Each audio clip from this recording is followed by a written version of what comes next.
Unshakable with April Chapman, where we discuss all things social, cultural, political, and theological from a biblical perspective. I'm your host, April Chapman, and today we're going to talk about how Target, yes, the same company that couldn't virtue signal fast enough during the George Floyd riots, they are now getting socially and spiritually extorted by one of the biggest shakedown artists in the game, none other than A.T. Helion's own Jamal Bryant.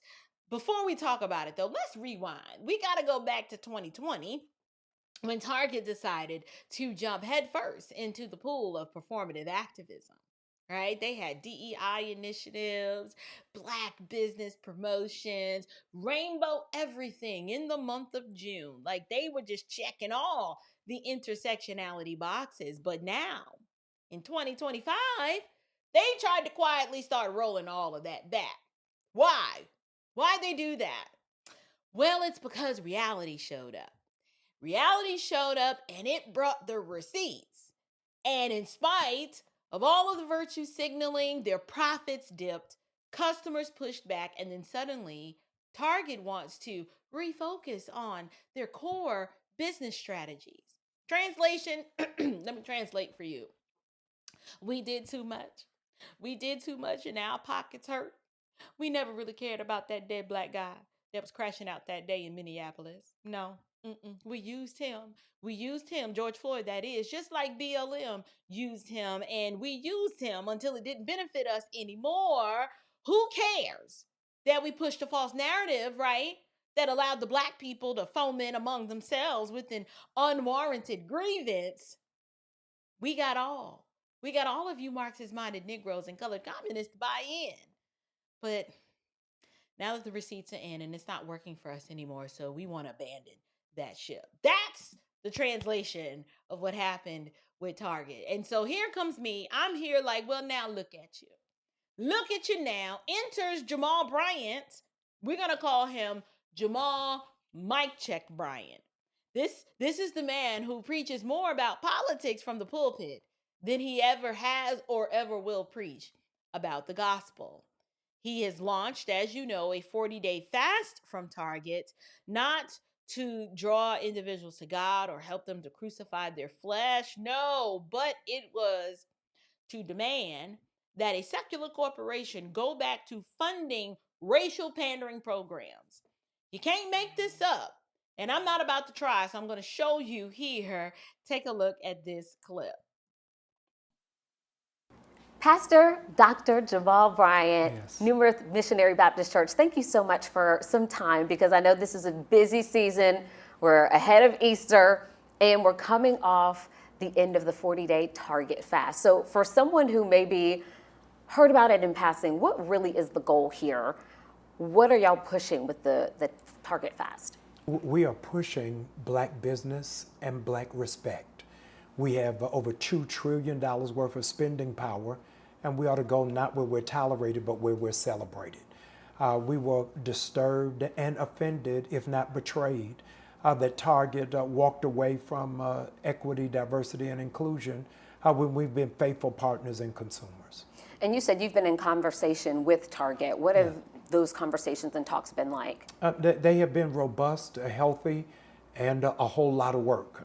We're still in the final rounds of trying to find a resolve and common ground, but I feel expectant and hopeful that we'll be able to reach it. So what made you think about a fast from Target? You know, we've heard about boycotts, especially in the black community before, but for something of this scale, we saw it not just here in your church community, but people were talking about this all over the country. I know y'all had close to, if not more than 200,000 people sign up to participate. Yes. What were y'all hoping for and expecting out of this? We were hoping for 100,000.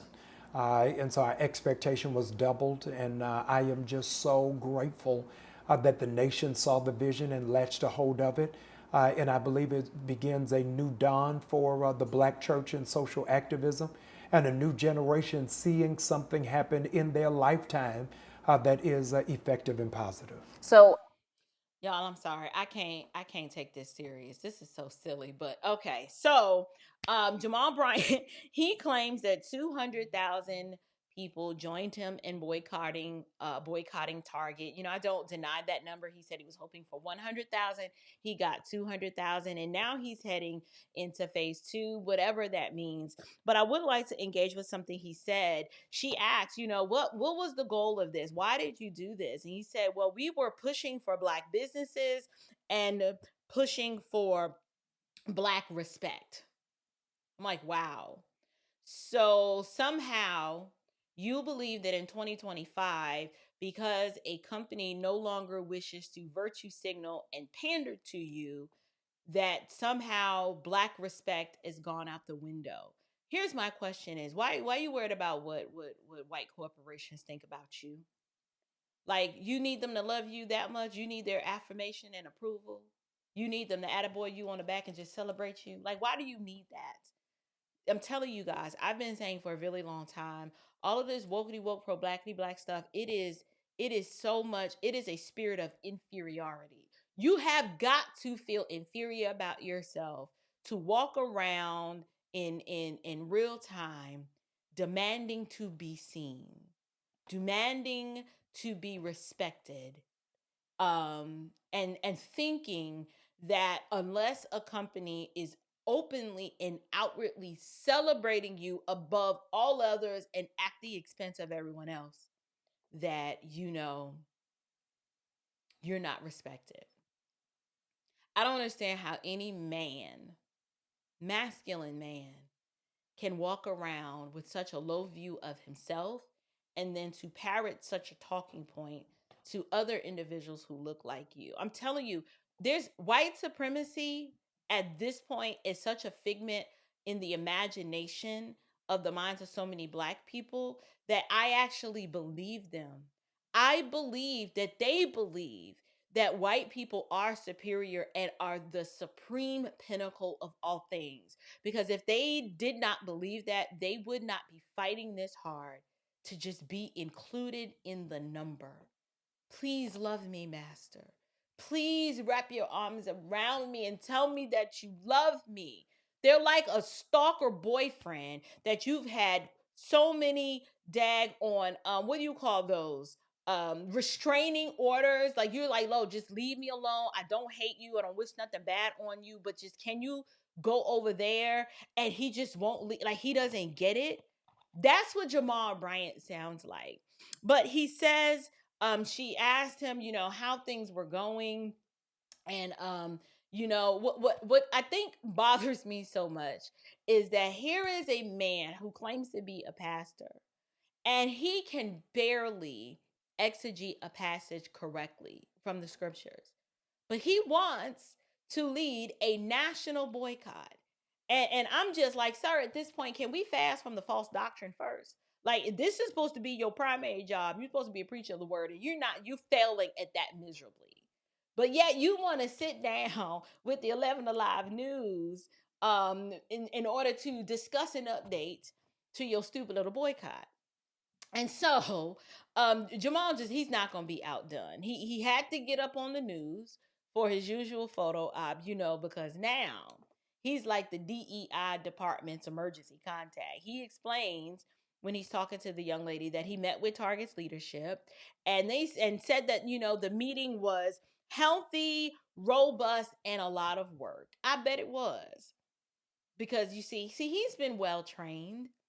When Jamal Bryant shows up, he's not going to leave without some sort of backroom deal or donation to keep the outrage machine well oiled.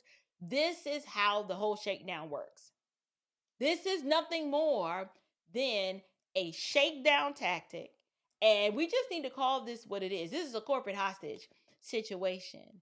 Okay? Jamal Bryant is using the language of civil rights to bully weak-kneed executives into compliance. And so that's good for them. That's what Target gets. Okay, Al Sharpton is getting old now, and so Jamal Bryant is the new plantation master of woke capitalism. He uses guilt, race baiting, and empty threats to control companies that are too afraid to say, nah, we're good. Y'all keep all that foolishness over here. But you know what? Here's the crazy part. Target brought all this smoke on themselves, and I don't feel bad for them at all. I think the boycott is silly, absolutely, but I have no problems with them sinking and tanking, because nobody forced them to play identity politics. They jumped in with both feet. Woke marketing, bathroom policies, and all. They did the whole shebang, and now they are stuck between angry boycotters on the left who can't really explain how this is going to help them in any way, shape, form, or fashion. They believe in their heart of hearts that they need DEI, and I'm to the point. I believe you know, not that Black people were taking sort of, or being helped or aided in any way by Target's DEI initiatives. But Jamal Bryant doesn't have to prove that Black people were actually benefiting from the DEI initiatives. All he has to do is convince Black people that when this goes away, you're going to be impacted. When you're like, okay, but I can't see how I was impacted positively when it was in place. So what's going to be the difference? But it's okay. Target is now stuck between these boycotters on the left and furious moms on the right from their previous stunt with the sexual perversion and them targeting and marketing all the freak nasty stuff to the little kids. So, welcome to the fruits of DEI delusion, right? Now, what Target should have done is did a press release and said, listen, we sell products, not ideas, you know? And as long as we are a retail establishment, we're going to just use our stores to continue to do just that, sell products, not ideas. Anything else is just a distraction, and we don't want to be an unnecessary distraction. We just want to add value to the marketplace. And then just walked off and dropped the mic. That's what they should have done. But I want to tell you what the real agenda is behind this. And to do that, I need to fast forward this a bit and let Jamal do what he does best, which is tell on himself. Okay, let me fast forward this a little bit. Listen to this. Yes, I can tell you that Target was first, but they may not be last. I can tell you that 40 days was a benchmark, it wasn't a finish line. And so Sunday we'll be clearing our throat to figure out what direction and how long the next interval will be. When we think about efforts like this, it kind of harkens us back to civil rights, Yeah. Montgomery bus boycott, and so many other efforts like that. Why this and why now? I think this is called a fast because I wanted it to be a spiritual journey that's laced with prayer and focus and submission to God. That we didn't do it out of emotion, out of anger, rage, and disappointment, but we did it under the abiding presence of what God can do. We champion that God will fight our battle. We are in one right now. About the banning of books, about the changing of curriculums, about the threats amongst HBCUs, the aim at Medicare and Medicaid. And so I wanted the church to fight this spiritually as well as economically. And folks may or may not remember, this isn't the first time that we've seen the church get involved in issues that were very important to the community as a whole. Why do you think we may have strayed away from that, and why do you think that's the way to affect change here? I think that the church in the last 25 years shifted its focus from group development to personal achievement. And I think that we've got to go back to what is the good of the whole, not as what is the victory for the one. There it is right there. There it is right there. I want to engage with a few statements that he made. She asked him, before I get into the dry snitch. Notice how Jamal says that this was something spiritual.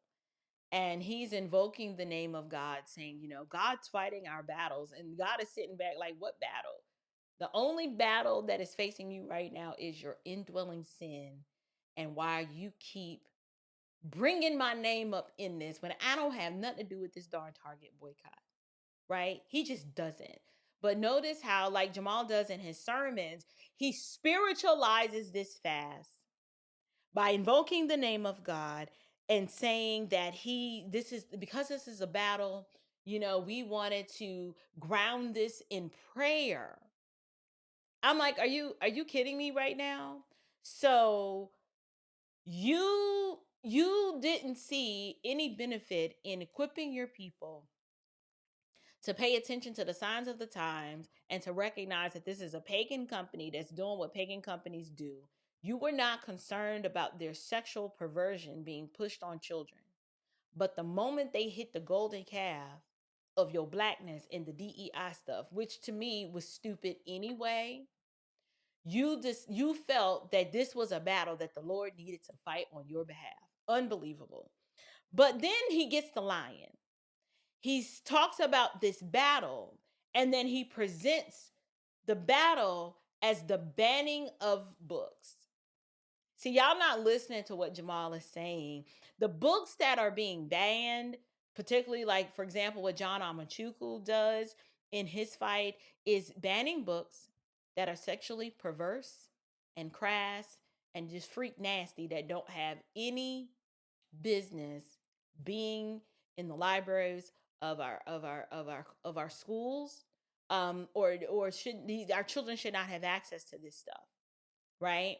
But he throws all these things out, not expecting people to listen intently, and then to push back and say, what you mean about banning books? What kind of books they banning?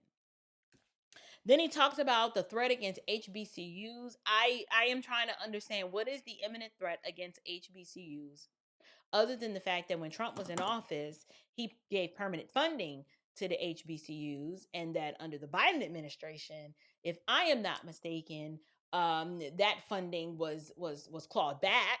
I don't know what he means about the funding or the danger to HBCUs being under attack, right? And here's my thing: why are you running to the white man? Why are you running or worried about the government doing something to your precious institutions? If they're HBCUs, who's in charge is in the name: Black. If they're historically Black colleges and universities, why do you want the white man to come and save you and fix your institutions? Didn't you start these institutions so that you could do what you wanted to do without interference from the white man? But now you always want to go crawling back to the white man to fix your institution. I am telling you, this man is training Black people to be nothing more than dependents, weak, dependent children who always got to go crawling back to master to beg for crumbs that fall from his table. If there's so much Black excellence out here, why are we not able to sustain our own institutions of higher learning if they mean that much to us? Could it be that they just don't anymore? I'm not saying that they shouldn't. If you are that passionate about historically Black colleges and universities, go back to them and teach the alum there and the ones that are currently enrolled there, to have pride in their own institutions and to give back to their own institutions and to fund their own institutions. Then he brings up Medicare and Medicaid. We're trying to protect Medicaid and Medicare, but see, as the Democrat operative that he is, he has to lie to make you think that what's happening with Doge and trying to uncover wasteful spending, that is somehow going to negatively impact Medicaid and Medicare, when in actuality, we're trying to save and preserve Medicare and reform Medicaid to prevent the waste, fraud, and abuse.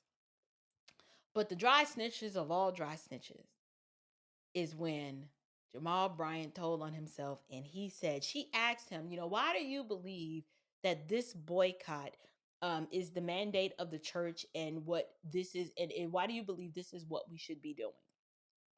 He said, because I believe that the church moved away from group development and became more focused on individual development. Y'all, this man keeps telling you that he's a communist. He's a communist.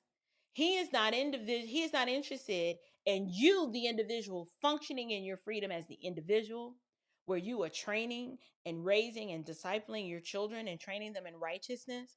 where you, the individual, are working by the sweat of your brow to tap into whatever gift, skill, talent, or ability that you possess to become the best version of yourself with your head down, working quietly with your own hands, adding value to the marketplace, being a model citizen.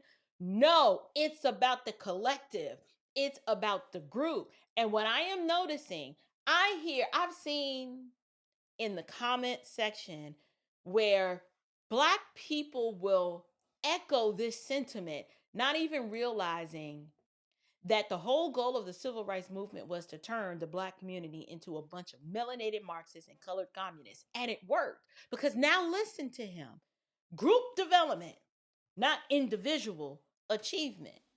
Where do we ever see in scripture where we are exhorted or admonished to focus on group development? It is always about the individual, whether it's our justification or our sanctification or our glorification or just how it is always about the individual.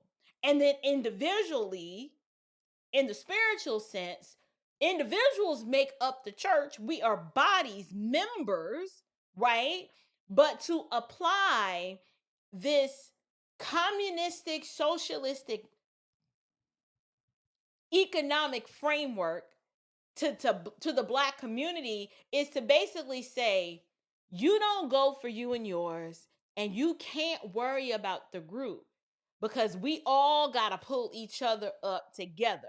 As opposed to when you become the best version of yourself, and you add value to the marketplace, and you add value to the marketplace, and you add value to the marketplace, collectively, we will all benefit. But the thing is, he wants us to collectively rally behind his socioeconomic plan, which is not capitalistic, but rather socialistic, Marxist-minded, communistic. No, we're not doing that. Don't be fooled, you guys. You cannot, we cannot be fooled by this. This is not about justice. This isn't even about equity. This is about leverage, but it ain't leverage for you. The real hustle is in getting corporations to cut checks, to sign pledges, and to hire consultants, aka cronies. It's about a cottage industry of grievance exploitation, and folks like Jamal Bryant, they've been running this game for a very long time. Jamal learned from the best. He is just now starting to cut his teeth doing it. But Al Sharpton is the old hustler in which Jamal Bryant is taking his cues from. They want the influence, not the outcomes. They want control, but they don't want anything to change. And they love corporations who are too cowardly just to say, go pound some sand. We're not doing that. And so that's what brings us to this point. So here are my closing thoughts. Target is now the cautionary tale, right? You pandered, you postured, you pretended to care about Black lives while turning your stores into progressive propaganda centers.